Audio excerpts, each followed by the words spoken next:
Hello students, तो हम अपने लेक्चर को आगे बढ़ाते हैं। लास्ट लेक्चर में हमने थर्ड चैप्टर के न्यूमेरिकल कंप्लीट कर लिए। ठीक है, थर्ड चैप्टर का हमारा न्यूमेरिकल वाला पार्ट हो गया था। लास्ट का एक न्यूमेरिकल मैंने आपको होमवर्क दिया था, तो वो आज मैं चेक कर दूंगा। और थर्ड चैप्टर यहाँ पर हमारा एंड होता है। मैं आपको आज शाम तक कुछ क्वेश्चंस और इसके ऑब्जेक्टिव जो भी है परीक्षा बोर्ड से रिलेटेड, जिसके पास परीक्षा बोर्ड है उसमें मैंने टिक लगा दिए, तो मैं आपको इमेजेस भेज दूंगा उसकी फोटोज, तो आप उसमें अपनी कॉपी में उसको नोट डाउन कर लेना। ठीक है, और याद करना इसको स्टार्ट कर देना। अब जो हम स्टार्ट करने वाले हैं वो है फोर्थ चैप्टर, जिसका नाम है स्ट्रक्चर ऑफ एटम। ठीक है, परमाणु की संरचना। इस चैप्टर में हम बहुत सारी चीजें पढ़ने वाले हैं। तो सबसे पहले आज मैं आपको मैटर बता देता हूँ कि इस चैप्टर में क्या क्या है। सबसे पहला पार्ट जो हम पढ़ने वाले हैं वो है चार्ज पार्टिकल्स इन मैटर, मतलब मैटर के बारे में हम पढ़ेंगे। मैटर कितने टाइप्स के होते हैं, हम पहले भी पढ़ चुके हैं मैटर के टाइप क्या होते हैं। उसके बाद चार्ज कितने टाइप के होते हैं ये हम पढ़ेंगे। उसके बाद स्ट्रक्चर देखेंगे हम एटम का, कि एटम किस तरीके का होगा। स्ट्रक्चर से मेरा मतलब क्या है कि एटम कैसा होगा, दिखने में कैसा होगा, सर्कल होगा, स्क्वायर होगा, ट्रायंगल होगा, या फिर एक तरीके से हम देखते हैं ना, जैसे कि अगर मैं इस मार्कर की बात करता हूँ, तो मार्कर को अगर मैं देखूंगा तो मार्कर कैसा दिख रहा है मुझे, सिलेंड्रिकल बेलन आकार दिख रहा है। तो इस तरीके से सिलेंड्रिकल शेप का दिख रहा है। इसी तरीके से एटम किस टाइप का होगा ये हम पढ़ेंगे। किसने एटम के मॉडल बनाए थे, मॉडल मतलब कि एक उसका प्रोटोटाइप। ठीक है, वो किस तरीके का दिखता है, किस तरीके से बिहेव करेगा, उसका स्ट्रक्चर क्या होगा, उसके फंक्शंस क्या होंगे, ये सारी चीजें किन किन साइंटिस्टों ने बताई थी, उनने क्या बताया था, उनने एक्सपेरिमेंट क्या किया था, उस एक्सपेरिमेंट से उनने क्या क्या पॉइंट दिए कि ये होता है, या फिर ऐसे ऐसे हम करेंगे तो ये एटम इस तरीके से बिहेव करेगा। ये सारी चीजें हम यहाँ पर पढ़ने वाले हैं। कुछ इंपॉर्टेंट टॉपिक्स हैं जैसे कि एनल रेस क्या होती है, कैनल रेस क्या होती है, ये चीजें पढ़ेंगे। रदरफोर्ड थॉमसन का सबसे पहले मॉडल पढ़ेंगे कि थॉमसन ने मॉडल क्या दिया था, जो सबसे पहला एटॉमिक मॉडल था वो थॉमसन ने दिया था, उनने क्या बताया था। तो इसके बाद हम पढ़ने वाले हैं रदरफोर्ड का मॉडल। रदरफोर्ड ने एटम का मॉडल दिया था, उन्होंने क्या बताया था। उसके बाद इसके इन्हीं मॉडल्स के, मतलब इन मॉडल के बाद भी आगे मॉडल आए, इसका मतलब क्या है कि इन मॉडल्स में कुछ ना कुछ वहां पर गलती होगी। तो इनने गलतियां क्या की थी ये भी हम इस मॉडल में या फिर इस चैप्टर में हम पढ़ने वाले हैं। ठीक है, जिन्हें हम क्या बोलेंगे, ड्रॉबैक्स बोला जाएगा। अब इसके बाद बोहर का जो मॉडल है, इसके बाद रदरफोर्ड के मॉडल के बाद हम बात करते हैं बोहर के एटॉमिक मॉडल की, कि बोहर ने एटॉमिक मॉडल क्या दिया था, उन्होंने क्या क्या पोस्टुलेट्स बताए थे। रदरफोर्ड और बोहर का मॉडल किस तरीके से एक दूसरे से अलग है। एटम के तीन पार्ट्स होते हैं, मैं आपको पहले भी बता चुका हूं, इलेक्ट्रॉन, प्रोटॉन और न्यूट्रॉन। तो न्यूट्रॉन के बारे में हम यहाँ पर और अच्छे से पढ़ने वाले हैं कि न्यूट्रॉन क्या होता है, वैलेंसी क्या होती है, वैलेंसी भी हम देखने वाले हैं। जैसे कि अभी मैंने आपको बताई थी वैलेंसी +1 -1 इस तरीके से, तो वैलेंसी क्या होती है वो हम पढ़ेंगे। कुछ एलिमेंट्स मैं आपको याद करने के लिए दूंगा, तो वो एलिमेंट्स आपको यहाँ पर देखने हैं और उनका लिखना है।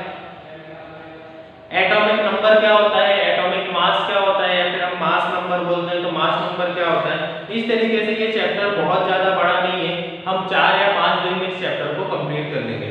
ठीक है, आइसोटॉप्स क्या होते हैं, आइसोबार्स क्या होते हैं, ये भी इस चैप्टर में हम पढ़ने वाले हैं। मेन जो टॉपिक्स हैं वो हैं, जैसे जो पूछे जा सकते हैं एग्जाम में, वो टॉपिक्स हैं जैसे कि अभी हमने बात की रदरफोर्ड का एटॉमिक मॉडल, वो इंपॉर्टेंट है।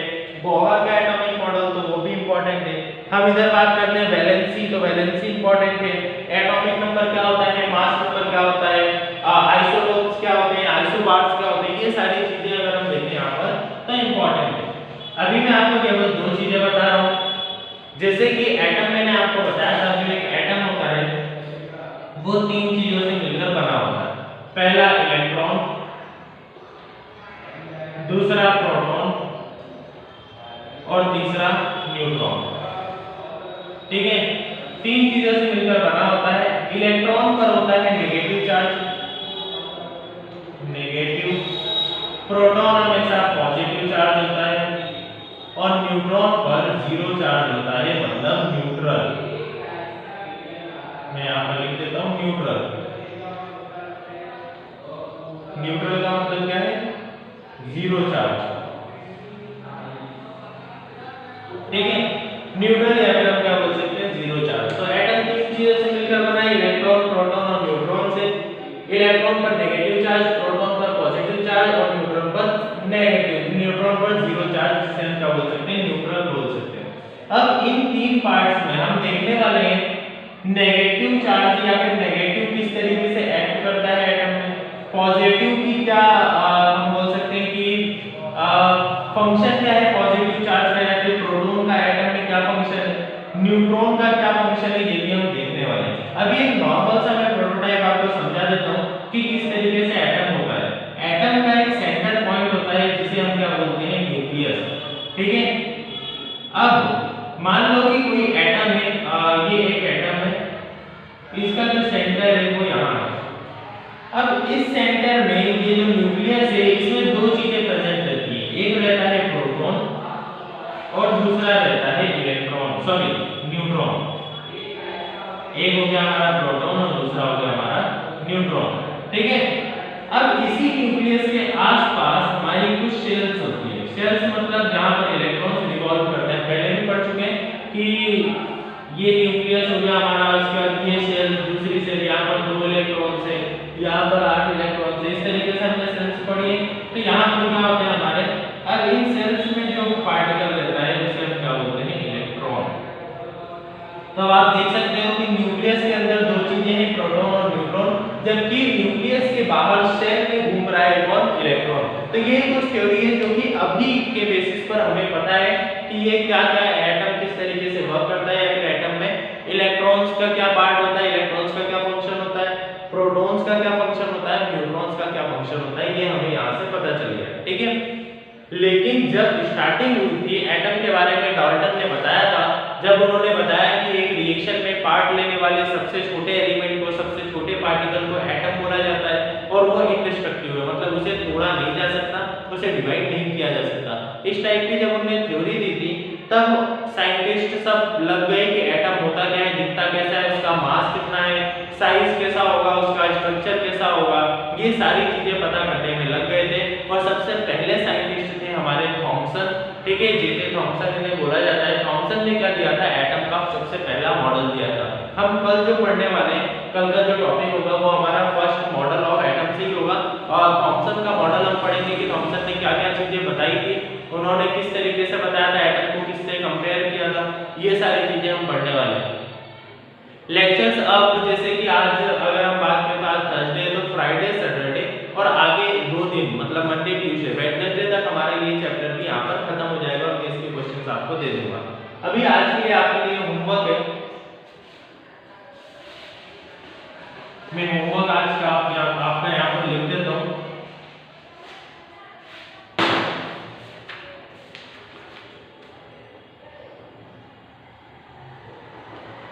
ठीक है, अभी तो मैं यहाँ पर, अभी हमने ये चैप्टर स्टार्ट नहीं किया तो मैं कोई ऐसा होमवर्क नहीं दे रहा हूँ।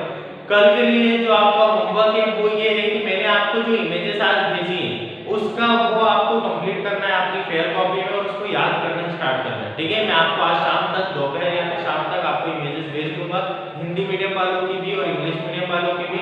परीक्षा बोर्ड में मैंने टिक कर रखे हैं रेड पेन से, तो वो आपको क्लियरली दिख जाएंगे और उसके बाद आप उसको फेयर कॉपी में अपनी नोट कर लेना, ठीक है। अब इसके बाद हम अगला जो टॉपिक है हमारा थॉमसन एटम का, थॉमसन का एटॉमिक मॉडल, वो हम अगले चैप्टर में देखते हैं। अभी कुछ थ्योरीज मैं आपको बता देता हूँ, जैसे कि एलिमेंट्स, ठीक है। पेज नंबर 51 पे, पेज नंबर 51 पे, पेज नंबर 51 पे दिए हुए हैं कुछ एलिमेंट्स, जिनका मैं यहाँ पर कुछ एलिमेंट्स का नाम लिख देता हूँ। Hydrogen, helium, lithium, beryllium, boron, carbon, ठीक है, ये कुछ एलिमेंट्स हैं।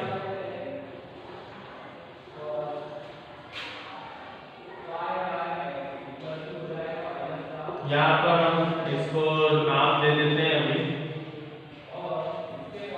देखो, सबसे पहले इनका सिंबल तो आपको पता ही होगा, सिंबल क्या होता है, तो हाइड्रोजन का H होता है। एटॉमिक नंबर, यहाँ पर हम बात करते हैं नंबर ऑफ प्रोटॉन्स और उसके बाद वैलेंसी की। तो आपको यहाँ पर जो लिखना है वो ये है कि हम सबसे पहले यहाँ पर लिखेंगे एटॉमिक नंबर, ठीक है। ये हो गया हमारा एटॉमिक नंबर। तो हाइड्रोजन का क्या होता है? अगर मैं हाइड्रोजन की बात करता हूं तो 1, हीलियम की बात करता हूं तो 2, लिथियम की बात करता हूं तो 3, बेरिलियम की बात करता हूं तो 4, बोरॉन की बात करता हूं तो 5 और कार्बन की बात करता हूं तो 6। ये क्या होगा? इसके एटॉमिक नंबर होगा। ये हो गया हमारा एलिमेंट, या फिर मैं लिख सकता हूं इसको नेम ऑफ एलिमेंट। ठीक है, ये हो गया हमारा नेम ऑफ एलिमेंट। अब दूसरी चीज जो हमें यहाँ पर लिखनी है वो है सिंबल्स और वैलेंसी। तो यहाँ पर मैं सिंबल लिख देता हूँ इसका सिंबल। तो हाइड्रोजन का सिंबल क्या होता है? H, हीलियम का He, लिथियम का Li, बेरिलियम का Be, बोरॉन का B, कार्बन का C। और इसी तरीके से आपको नीचे तक लिखने हैं। मैं यहाँ पर इंडिकेट कर देता हूँ कहाँ तक आपको लिखने हैं, R1 तक। ठीक है, आपको R1 तक लिखने हैं, R1 तक।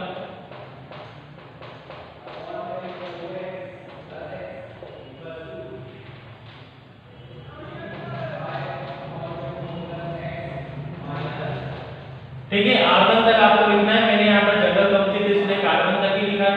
सिंबल्स के बाद हम बात करते हैं वैलेंसी की। तो वैलेंसी की अगर हम बात करेंगे तो वैलेंसी लास्ट में दी हुई है सारे कंपोनेंट्स की 1 0 1 2 3 4। ठीक है, कार्बन की वैलेंसी हो गई 4। इस तरीके से मैं यहाँ पर एक बार बुक में आपको बता देता हूँ, कुछ ये टेबल बनी हुई है। ठीक है, सबसे पहले आपको एलिमेंट्स लिखने हैं, उनके एटॉमिक नंबर। तो एटॉमिक नंबर वाला कॉलम मैंने यहाँ पर बना दिया जिससे आपको सही से याद हो जाए। फिर नंबर ऑफ एलिमेंट, सिंबल उनके लिखने और लास्ट में क्या लिखनी है? वैलेंसी। वैलेंसी वाला कॉलम ये यहाँ पर लास्ट में आपको मिलेगा। ठीक है, ये वाला वैलेंसी वाला कॉलम आपको लिखना है। ठीक है, बीच में जितने भी कॉलम दिए हुए हैं जैसे number of proton, number of neutron, number of electrons, ये सारी चीजें आपको नहीं लिखना। ठीक है, K L M N shell वहां पर दी हुई है तो वो भी आपको नहीं लिखना, उसकी भी कोई खास जरूरत नहीं है। ठीक है, तो इस तरीके से अगर हम देख रहे हैं आर्गन तक आपको लिखना है, hydrogen, helium, lithium, beryllium, boron, carbon, और इस तरीके से नीचे तक आपको लिखना है और कल तक ये ग्रुप पे आपको सेंड करना है। Thank you.